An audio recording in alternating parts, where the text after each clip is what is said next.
Un épisode de SmackDown qui s'est déroulé à Bâton Rouge dans l'état de Louisiane. On se demande si Riddle a eu son opportunité. Salut à tous, c'est Jimbo et aujourd'hui on se retrouve pour les résultats du SmackDown du 10 juin 2022.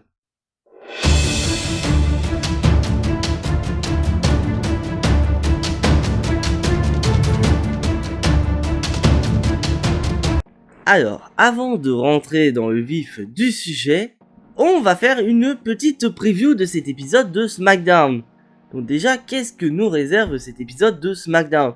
Et donc pour démarrer la route vers Money in the Bank, on passe par les matchs de qualification pour la mallette Money in the Bank. Et donc du côté des hommes, nous avons le premier match de qualification opposant Drew McIntyre à Sheamus. Nous avons Jesse Evans qui va quitter ses vignettes promotionnelles pour aller catcher face à Ziai pour tenter de se qualifier à Money in the Bank du côté féminin. Nous allons avoir l'annonce du premier client de Max Dupree. Alors là, tu en auras pas, ce sera la semaine prochaine. Et dans le main event, on aura Sami Zayn contre Riddle. Et si Riddle bat Sami Zayn, il obtiendra une opportunité face à Roman Reigns la semaine prochaine. Mais par contre, s'il perd face à Sami Zayn, il est banni de SmackDown. Donc j'espère qu'on est tous prêts. Let's go. C'est parti pour les qualifications. Et donc mes chers amis Catch Addict, on va démarrer cet épisode de SmackDown avec l'un des matchs de qualification pour la mallette et on va se diriger vers la division masculine. Donc on démarre directement par Drew McIntyre face à Sheamus qui est accompagné de Botch. Oui parce que spoiler alert, il n'y a pas Ridge Holland. Et du côté de Drew McIntyre, le New Day n'est absolument pas là. Et bah du côté du match, je n'ai absolument rien à dire. C'est un excellent match entre Sheamus et Drew McIntyre. Donc bien sûr, je vous rappelle mes chers amis Catch Addict que l'année dernière, en tout début d'année, on a quand même eu une grosse rivalité opposant ces deux catcheurs.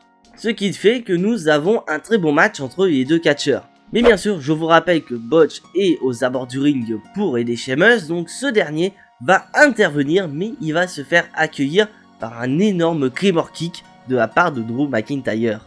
Et là où j'ai vraiment pas compris, et je pense que j'aurai peut-être besoin dans le futur de l'aide d'un certain Michel Beaujolet, pourquoi pas, parce que tout simplement nous avons eu une séquence à l'extérieur où Drew McIntyre et Sheamus ont chacun utilisé une chaise et ils se sont frappés mutuellement, sauf que la collision c'était les deux chaises. Ce qui veut dire que Drew McIntyre et Sheamus n'ont pas utilisé les chaises pour se taper dessus, ils se sont contrés mutuellement. Et donc suite à cela, l'arbitre a décidé de siffler une double disqualification dans ce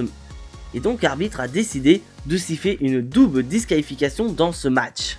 Mais bon, après ça continue à se bagarrer entre Sheamus et Drew McIntyre à l'extérieur, ce qui nécessite l'intervention de la sécurité. Et un peu plus tard dans la soirée, nous avons eu Sheamus et Drew McIntyre qui sont venus chacun à leur tour sauver Adam Pearce pour pouvoir être dans le match de qualification pour la mallette. Sauf qu'Adam Pearce n'a pas pris sa décision, donc techniquement les deux catcheurs ne sont pas dans le match de la mallette. Donc après on verra ce qui va se passer du côté de SmackDown. Donc reste plus qu'à savoir si la semaine prochaine on aura un nouveau match entre les deux catcheurs. On verra ça. Jesse Evans a enfin un match. Et donc là on quitte la division masculine pour aller dans la division féminine pour se qualifier dans le match de la mallette. Nous avons Jesse Evans qui quitte enfin ses vignettes promotionnelles et qui est enfin là à SmackDown pour aller catcher. Et cette dernière va affronter Ziai. Mais bon, niveau du combat entre les deux catcheuses, je n'ai pas grand chose à dire. Mais je vous rappelle mes chers amis Catch Addict qu'il s'agit du premier match de Jesse Evans depuis pas mal de temps. Et surtout son premier match avec sa nouvelle gimmick. Donc qu'est-ce qui va se passer à votre avis? Et bah oui, nous avons Jesse Evans qui porte son Woman's White pour remporter le combat et ainsi devenir la première catcheuse à obtenir sa place dans le match de la mallette féminin à Money in the Bank. Bon, maintenant, reste plus qu'à savoir qui accompagnera Jesse Evans à Money in the Bank. Je vous réserve ma carte de rêve pour Money in the Bank. Allez, on passe à la suite. Ronda Rousey est prête pour Money in the Bank. Et donc maintenant on passe dans le ring avec notre championne de SmackDown, Ronda Rousey. Et la WWE nous a informé qu'à Money in the Bank, Ronda Rousey fera face à Natalya. En effet, je vous rappelle mes chers amis Catch Addict que la semaine dernière à SmackDown, Ronda Rousey était présente lorsque Natalya a remporté un Women's Six Pack Challenge pour obtenir une opportunité contre cette dernière. Mais après sa victoire de Natalya, la WWE ne nous avait pas informé quand est-ce que Natalya aura son opportunité. Et c'est donc officiel, Ronda Rousey affrontera Natalya à Money in the Bank. Donc on a déjà les 2 titres mondiaux féminins qui sont bookés. Et donc on a Ronda Rousey qui arrive et qui va faire sa promo en disant très clairement que sa prise de soumission le armbar est beaucoup plus puissant que le sharpshooter. Mais après ça, nous avons Shotzi qui arrive et qui veut littéralement un match contre Ronda Rousey. Et donc Ronda Rousey accepte la proposition de Shotzi et on part sur Ronda Rousey contre Shotzi dans un contender match. Donc au niveau du match, je n'ai pas grand chose à dire entre ces 2 catcheuses, mis à part que je pense qu'on est tous d'accord que ce match ne sert qu'à une seule chose, c'est de mettre Ronda Rousey en avant.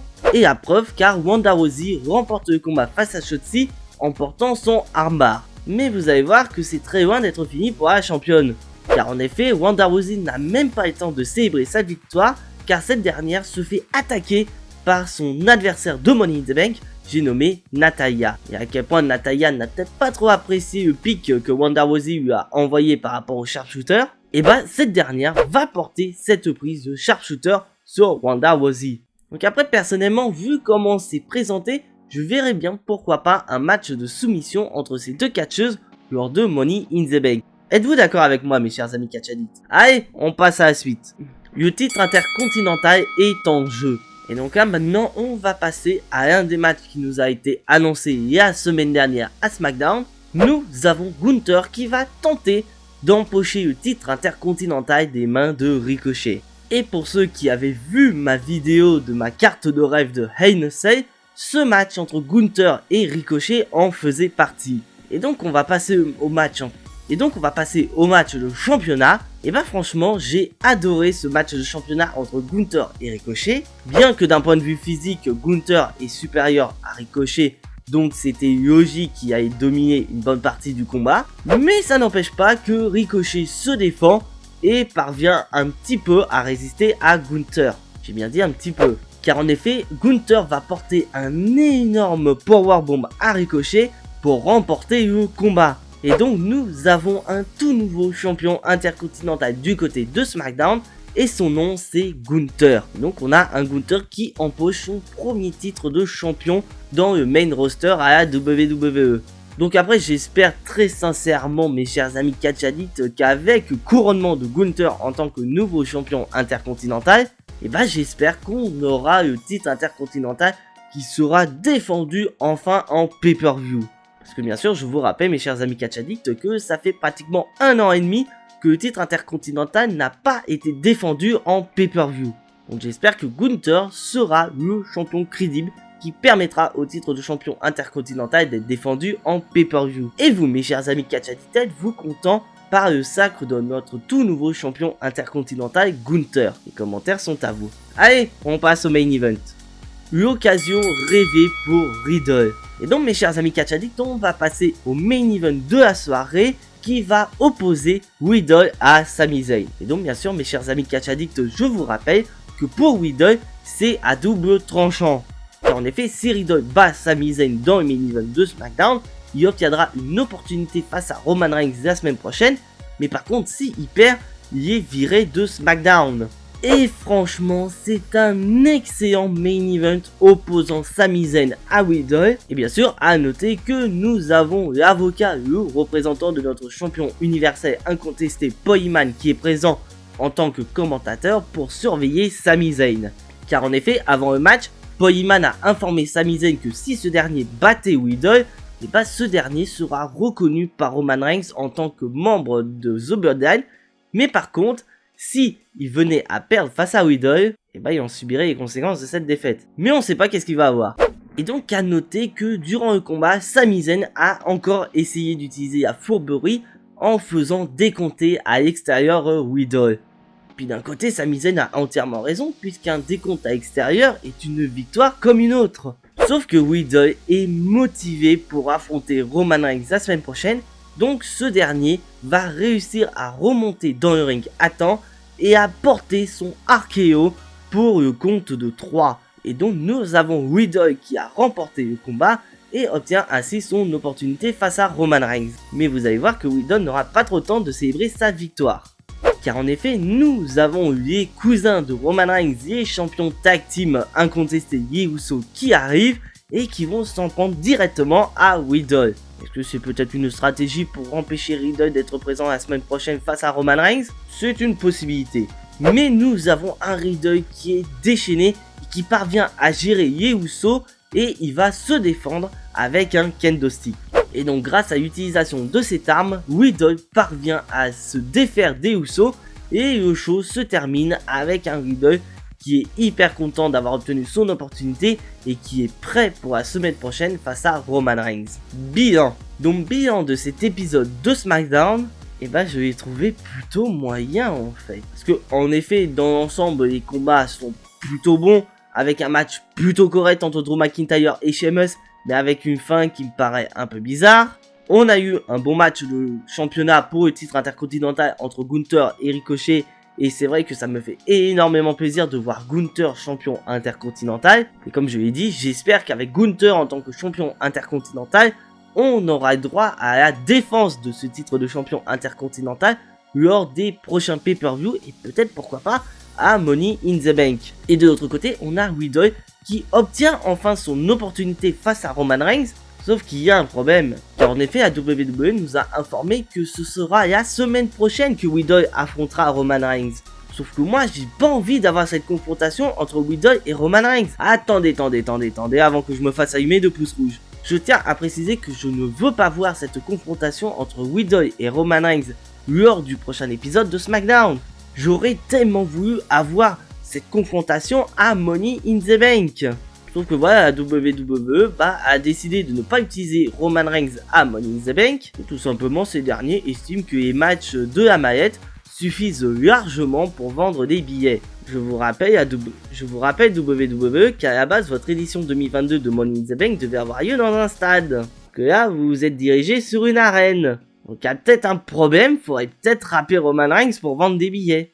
Et ça vraiment, c'est énervant, mais je pense que je vais faire une vidéo débat par rapport à Roman Reigns. Donc si je devais noter cet épisode de SmackDown, je mettrais un petit 5 sur 10. Et vous, mes chers amis Catch Addicts, quelle note donneriez-vous à cet épisode de SmackDown? J'attends vos notes dans les commentaires. Donc voilà, c'est tout pour les résultats de SmackDown.